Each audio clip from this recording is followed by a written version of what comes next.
책 이야기 클레어 키건의 이처럼 사소한 것들 오늘 2부 순서로 다시 찾아뵙습니다. 같이 하시는 분 서경원 선생님 나오셨습니다. 안녕하세요. 안녕하세요. 예, 다시 얘기를 나누죠. 지난번에 우리가 이 소설의 배경, 이 소설이 가진 의미들 좀 그다음에 줄거리까지 얘기했고, 그러면서 이 책이 근데 100페이지밖에 안 되고 11년 만에 쓴 책인데 왜 이렇게 인기가 많냐? 이 책이 전하는 메시지는 뭐냐? 이건 2부에서 다시 얘기하기로 했어요. 먼저 첫 번째, 왜 이렇게 인기가 많은가요? 클레어 키건 어떻게 보세요? 사실은 처음 보시면은 왜 이렇게 인기가 많은지 동의하기가 좀 어려우실 저도 거예요. 그래요. 처음에 그랬어. 예. 이렇게 인기가 있나? 이제 왜 그런지 생각을 해보면은 우리가 소설을 읽을 때 어떤 정보를 취득한다거나 공감을 하는 정도에서 읽는 것이 일반적이잖아요. 네. 이미지화해서 읽는다고 저는 그렇죠. 생각하는데, 책을 읽을 때 이미지화 하는 거죠. 예. 근데 아일랜드 배경을 잘 모르기 때문에 음, 그런데 아일랜드 배경을 좀 이해하고 우리가 공감된 부분들이 생겨나면 아 그랬구나라는 걸 할 수 있는데, 특히 아일랜드가 700년간 식민지를 했다가 지금은 되게 잘 사는 나라로 바뀌었는데 되게 어려운 나라라고 지금 되게 생각해요. 가난한 나라였어요. 그렇죠. 예. 유럽에서 마지막으로 식민지에서 벗어난 나라니까 그걸 좀, 우리도 일본의 식민지를 당했던 나라잖아요. 네. 그런 부분들이 조금씩 자기만의 어떤 공감대가 생겨나면 아 그런 마음이 있겠구나라는 것이 느껴질 건데, 단어를 너무 함축적으로 썼기 때문에 네. 쉽게 지나치면 그냥 자연스러운 좀 무난한 이야기로 넘어갈 것 같은데, 네. 단어 하나하나의 선택들을 좀 깊이 들여다보시면 이 사람이 왜 이렇게 이런 단어를 선택했는지에 대해서 아 대단한 작가라는 걸 조금 알 수 있게 되는 것 같아요. 그러니까 지난번 시간에도 얘기했듯이 11년 만에 이 책을 네네. 썼다 했잖아요. 그러니까 11년 동안 하고 싶었던 얘기를 응축하고 그렇죠. 했던 것들을 100페이지밖에 안 되는 책인데 쑥 넘어갔는데 아까도 다시 읽고 다 읽고 나서 다시 읽었다고 하듯이 네. 그러니까 100페이지를 쭉 사실 책이 그렇게 어렵지 않아요. 그렇죠. 예. 뭐 예전에 그 그 눈먼 자들의 도시 네. 이 책 그 조태양 대표랑 했거든요. 그 책은 읽기가 그 문단도 이상하게 나누고 그래서 책 자체가 넘기가 너무 어려웠잖아요. 그렇죠, 그렇죠. 그리고 또 우리가 아는 소설 중에도 읽기 좀 어려운 소설도 있고. 근데 그렇죠. 이거는 짧으면서 읽기가 쉬워. 네. 근데 나중에 읽고 나면 이 짧은 구절, 평범한 문구에 그렇죠. 이 작가의 혼과 이런 게 되게 함축돼 있다. 그렇죠. 그러니까 사람들이 그걸 느끼는 거죠, 그죠? 그렇죠. 대표적으로 이제 어떤 단어 하나 같은 것들을 보면은 음. 주인공 이름이 빌 펄렁이잖아요. 헐렁, 예, 빌이 개신교 이름이에요. 예. 근데 아일랜드는 그 캐톨릭이죠. 캐톨릭이잖아요. 그 대립 구조를 설명하기 위해서 이름도 빌이라고 이름을 쓴 거예요. 아, 원래는 이제 캐톨릭으로 하면 윌리엄을 쓰거든요. 아, 아니면 뭐 여러 가지 이름을 쓸 수 있는데 네. 아일랜드 이름을 쓴다라고 하면 뭐 빌이나 조 바이든 이렇게 이름을 쓸 텐데, 맥이나 여기서 빌이라고 썼다는 것은 아예 대립적인 구도를 의도했다라고 생각할 수 있겠고, 그런 것까지. 네, 그다음에 뭐 벨파스트 연합이라고만 자연스럽게 지나기도 하는데 네. 그때 상황들을 이야기하는 거죠. 너무 어렵고 가난한 순간에서 어떤 사람은 영국에 우리가 연합하자라는 주의자들도 있고, 아니면 그냥 우리끼리 잘 살아가자라고 하는 배경들을 한 단어로 지나치니까 네. 그걸 캐치하기가 쉽지는 않았을 것 같아요. 그러니까 우리한테는 좀 더 어려울 수 있죠. 그렇죠. 이 아일랜드와 유럽의 역사를 아는 유럽인들하고는. 네. 왜냐면 아일랜드 중에 아까 하도 아일랜드가 못 살았기 때문에 그렇죠. 영국 그 당시에 영국은 뭐 빅토리아 여왕 시대, 엘리자베스 여왕 시대부터 그렇죠. 이제 잘 살았고 해가 지지 않은 나라였으니까 영국과 합병하자. 그래서 뭐 북아일랜드 뭐 이렇게 해가지고 나뉘고 하는 이런 과정들을 알면 이 책에서 이 작가가 쓴 단어의 뜻과 이런 것들이 여러 가지가 들어가 있다는 거죠. 예. 그렇죠, 그렇죠. 예. 그리고 저는 이 책이 인기 있는 게 빌 펄렁 주인공의 고뇌를 이건 약간 제가 영화의 그 영향도 좀 있어요. 책만 얘기하다 보니까 또 영화 얘기도 하겠는데 킬리안 머피가 이 빌 펄렁을 연기했거든요. 영화 보면 킬리안 네. 머피가 오펜하이머로 네네. 아카데미 상도 타고 그렇죠. 근데 사실 오펜하이머란 영화에서도 킬리안 머피가 그걸 맡았을 때 오펜하이머의 고뇌 이거를 그리려고 킬리안 머피라는 배우를 나는 선택했다고 보거든요. 네. 그러니까 이 킬리안 머피라는 배우가 상당히 눈이 슬퍼. 슬픈 눈을 가진 배우예요. 예전에 그 보리밭을 흔드는 바람에서도 되게 갈등하는 그런 역할을 했고. 근데 오펜하이머도 상당히 그 핵무기를 만들 때 그 자기의 고뇌가 심했던 사람인데 그때 오펜하이머의 그 고뇌보다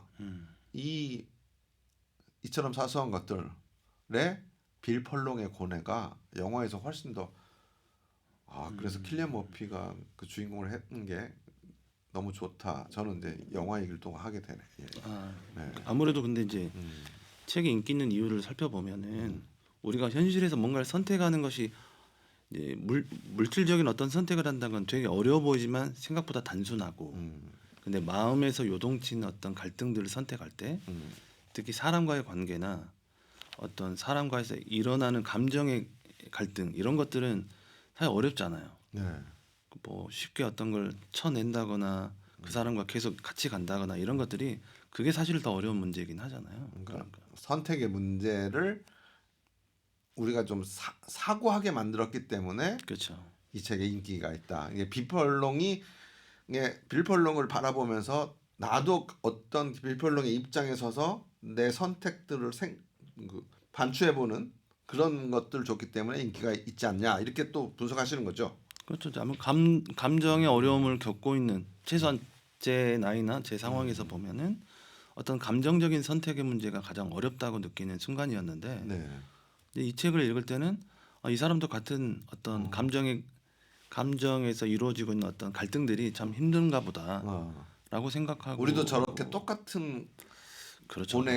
갈등의 빌펄롱이었다면 우리도 똑같이 저렇게 고뇌했을 것 같다라는 느낌. 저라면 사실 못했을 수도 있겠다. 솔직히 말하면 아이를 도와주지 못했을 것 같다는 생각이 먼저 들었어요, 사실은. 그러면 주제로 바로 갑시다. 네.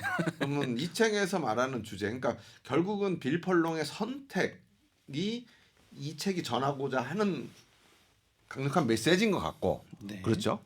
그럼 사실 빌펄롱은 어떤 선택을 할 거고 했는가라는 건데, 그럼 주제를 어떻게 보세요? 그러니까 이제 이 작가도 이야기를 했지만 사실 끝이 뭐 어떤 명백하게 무엇으로 나아간다라고 끝맺음되어지지는 않거든요. 나중에 이제 읽어보시면 알겠지만 그러니까 우리가 어떤 마음의 고통의 기로에 있을 때 올바름을 선택하거나 아니면 올바르지 못한 선택. 이게 예를 들어서 책처럼 아이를 도와주는 선택은 올바르다는 걸 누구나 공감하는데 네. 아이를 도와주는 선택을 하든지 아이를 돕지 못하고 내 상황에서 충실한다고 해서 누가 나무랄 사람이거나 비난할 사람이 없을 텐데 아이를 돕는 선택을 한다 해도 네. 그게 내 삶을 개선시켜 주거나 막 엄청난 행복감을 준다라고 하지는 않잖아요, 사실은. 네. 오히려 더 더 큰 어려움이 나한테 다가오지. 그렇죠. 이 책에도 그렇게 나오죠. 그렇죠. 주인공이 내가 이 아이를 돕는 결국 뭐 스포 다 이 아이를 결국 돕는 선택을 하게 되죠. 예, 그 용기를 내고 돕고 이 아이를 집으로 데려오죠. 그렇죠. 아이를 자기 집으로 데려오면서 이제 책과 영화가 끝나는데 결국 선택한 거예요. 그 선택이 그걸 하면서도 이 주인공은 알아요. 이것 때문에 더 큰 시련과 더 큰 게 나한테 다가올지. 그 중간에 그 어떤 여주인이 조용히 있어라. 우리 힘들게 여기까지 오지 않았냐. 그렇죠. 어? 네가 수녀 원장하고 반대편에 서면 사람들은 너를 손가락질할 거다. 그렇죠. 경고하잖아요. 그렇죠. 근데 그걸 넘어서고 데려오면서 그 앞으로의 닥칠 고난에 앞서 나가면서 이게 마무리되는 거잖아요. 그죠? 그렇죠. 네. 그러니까 이제 어떤 선택이라고 하는 것이 쉬운 일이 아닌데 왜 인기 있냐라고 생각하면 아까 말했지만 저라면 선택하기가 쉽지 않았을 거라는 걸 우리가 알잖아요. 네. 우리가 삶에 문제 있을 때 남을 돕는다는 게 쉬운 일이 아니니까. 그러니까 자기를 좀 돌아보게 돼요. 그렇죠. 그래도 이 사람이 용기를 내서 뭔가를 선택했구나라고 하는 멋짐 그런 것들이 좀 부러웠다라고 생각이 들 것 같아요. 저도 솔직히 저는 선택하지 못했지 않았을까 어. 그런 생각이 좀 들거든요, 사실은. 그러니까 사실 그거 같아요. 그러니까 모두한테 그런 마음이 있어요. 그렇죠. 그죠? 근데 그렇죠. 가감한 용기를 못 내는 거죠. 그렇죠. 근데 그 나도 저렇게 주저할 것 같다라는 것들을 빌펄롱 통해서 보고, 근데 나 방금 우리 서 대표가 얘기하신 것처럼 나 같으면 못했을 텐데 그렇죠. 주인공을 해내는 거 보면서 또 나를 한편으로 위안을 대리 만족을 좀 하고 그렇죠. 결국 그럼 주제는 올바른 선택이에요. 근데 이제 뭐 올바른 선택이라고 딱 단정 짓기는 좀 어려운 부분이 있는 게 이제 선택을 우리에게 좀 자유를 줬다라고 봐요. 왜냐하면은 마지막에 뭐 아까 이야기를 하셨으니까 어떤 특정한 선택을 했다고 해서 혹은 아이를 구한다라고 하는 올바른 선택을 한다고 해서 우리 삶이 나아지지 않는다라고 하는 것들을 암시하고 삶은 계속 된다라고 하는 것인데 우리가 어떤 어려움과 올바름의 선택의 문제에 있을 때 어떤 선택을 하는지 자유롭게 한번 고민하게 하는 책이라고 저는 생각했어요. 그러니까 저도 이거 보면서 이것저것 좀 찾아봤어요. 근데 그렇게 유튜브나 서평이나가 대부분 그렇게 그 그렇죠. 행동할 것인가 아닐 것인가 그렇죠. 이 갈등을 주로 얘기하더라고요. 근데 저는 이 책과 영화를 보면서 어떻게 느껴? 전 다르게 느꼈어요. 이 책의 제목이 뭐냐면 이처럼 사소한 것들이에요. Small thing like this. Small thing. 그리고 그 구절이 꽤 많이 나와요. 그죠? 그죠. 책에서 영화에서는 안 나와. 근데 책에서는 나와요. 그럼 Small thing like this가 뭐냐? 이 펄롱이 네. 마지막에 올바른 선택을 하고 또 중간중간 괴로워하는 그 소년한테 자기 있는 돈 다 주고 막 이렇게 착하게 살잖아요. 그러면서 마누라한테 와서 너 당신 왜 그런 거 막 주냐? 그렇게 주면 걔네 아버지가 그거 다 술 먹는다. 그죠. 그거 왜 주냐? 막 그러면서 마누라한테 바가지 먹고 그럼에도 내 앞에 있는 어려운 사람들을 불쌍하게 하고 어떤 아이가 맨발로 와가지고 우유 고양이 먹는 우유 마시는 거 보면서 안타깝게 쳐다보고 그런 시선들 그런 작은 것들에 대해서 느끼는 이 빌폴롱의 그 연민은 어디서 왔느냐 결국 자기가 어려웠을 때 엄마가 죽고 아무도 날 돌봐주지 않았을 때 윌슨 부인인가요? 윌슨 부인이 자기한테 했던 것 그 친절 그 작은 친절 그 small thing like this 이처럼 사소한 것들이 한 사람의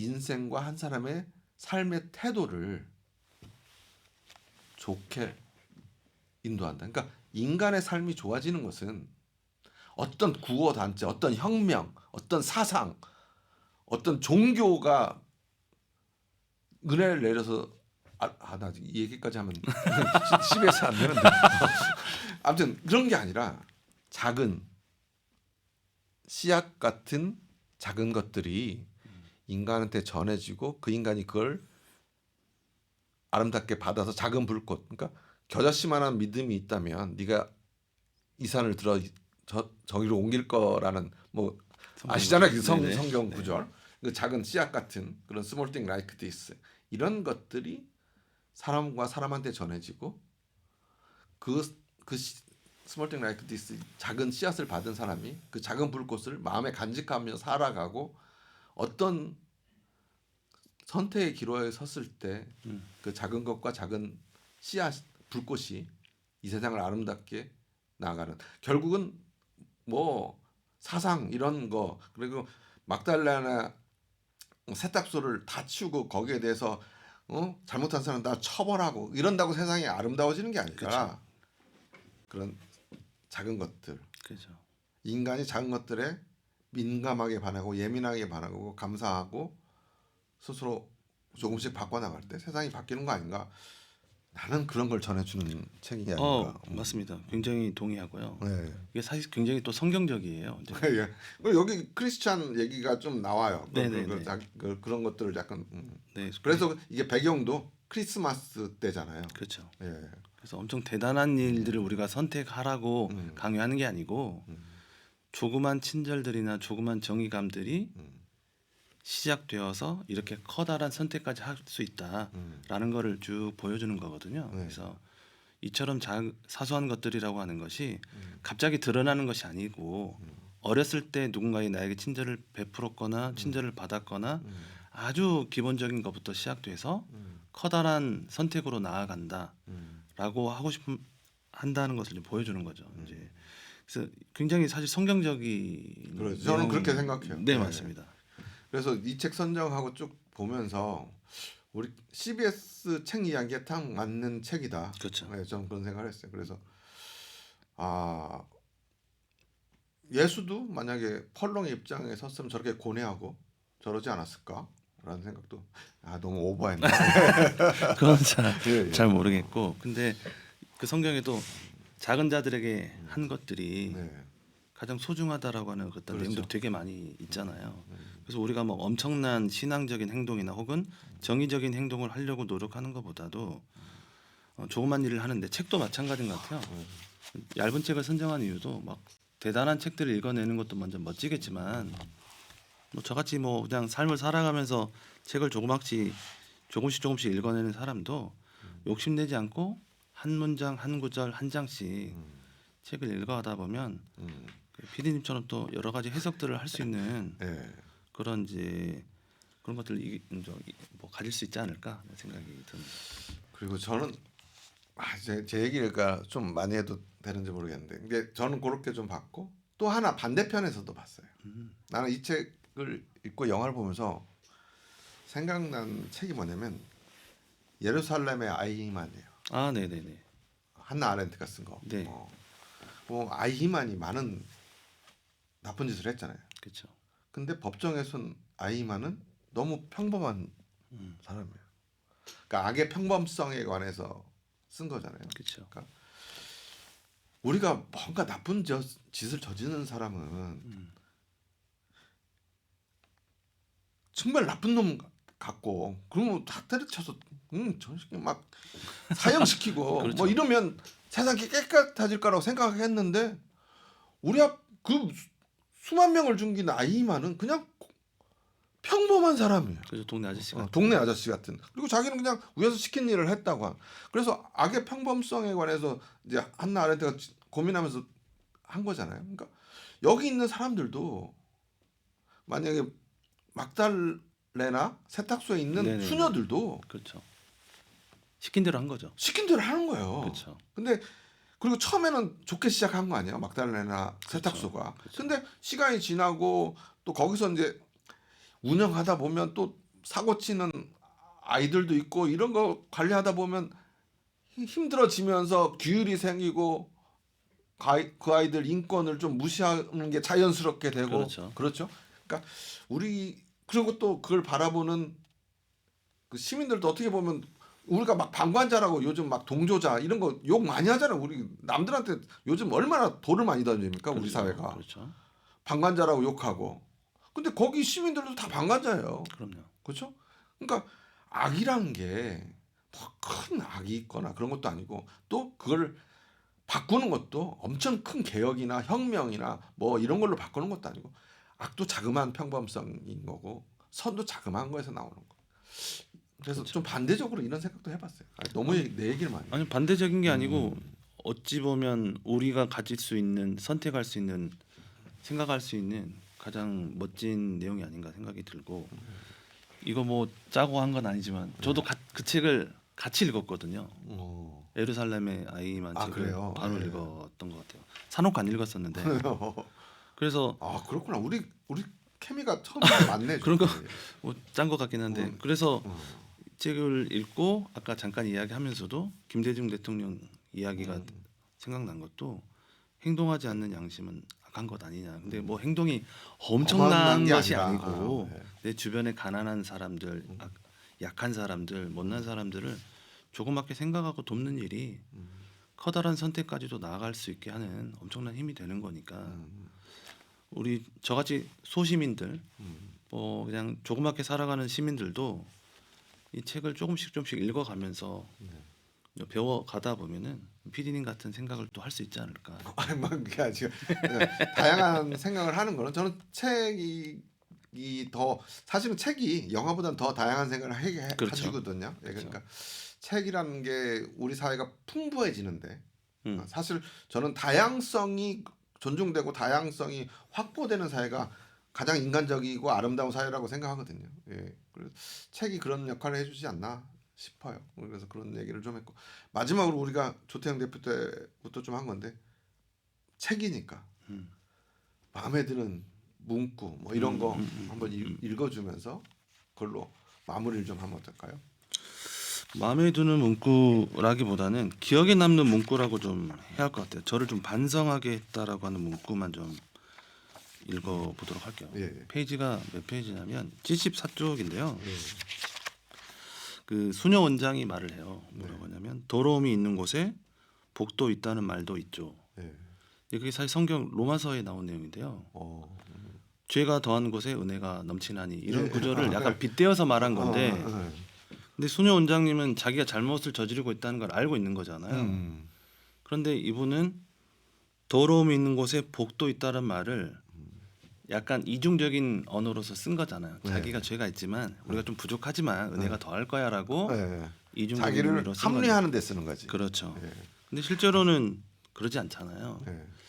제 삶도 그렇고 다른 사람의 삶도 생각해 보면은 나를 합리화하는데 말을 교묘하게 조금 이중적으로 쓰는 경향이 좀 많이 있지 않나 생각이 들어서 선택을 말하면서도 나의 선택이 굉장히 괜찮은 선택인 것처럼 이중적으로 혹은 합리적으로 말하는 경향이 나한테 있지 않았을까? 라는 생각을 약간 하는. 위선적인. 네, 그렇죠. 이렇게 선택을 할 때 위선이 아니면 정의라고 반대되는 개념이라고 생각하는데 네. 아무래도 위선적인 부분이 없다고 말할 수는 없죠. 근데 요즘 사회를 보면 저는 스스로 위선이라고 느끼는 사람은 그나마 괜찮은 사람이에요. 지금 우리 사회는 스스로 그게 정의라고 생각하면서 사고하지 않는 사람들이 너무 많은 것 같고 사실 그런 것들에 좀 경종이나 뭔가 좀 말을 해주고 싶어서 제가 책 이야기, 영화 얘기를 계속 하는 거고 뭐 내가 옳다는 건 아니지만 좀 다양하게 좀 사고할 수 있는 너무 편중돼 있고 양쪽으로 너무 극단화돼 있는 이 사회가 그렇죠. 좀 위험하다라는 생각을 저는 항상 하기 때문에 그런 걸 하고 사실은 수녀 원장 얘기하시니까 영화에서 백미는 수녀 원장과 소녀와 빌펄롱이 그렇죠. 그 난로 앞에 앉아서 얘기 이 영화에서 유일하게 긴장감 느낄 수 있는 거 그거거든요. 그래서 이 영화도 한번 보시면 그 장면이 아무것도 아닌데 그렇게 긴장감이 있을 수 있나? 알겠습니다. 예, 그런 생각을 좀 해봤어요. 첫 순서인데 괜찮으셨어요? 너무 저는 케미가 맞는 것 같아서 좋네요. 긴장을 해서 지금 제대로 말을 했는지 사실 잘 기억이 안 나고요. 혹시 틀린 부분이 있더라도 이해를 좀 해주시면 좋겠습니다. 네, 다음에도 저는 마음에 들었습니다. 다음에 또 만나길 바라고 오늘 말씀 감사합니다. 네, 감사합니다. 예, 지금까지 서경원 선생님과 클레어 키건의 이처럼 사소한 것들에 관한 책 이야기 나눴습니다.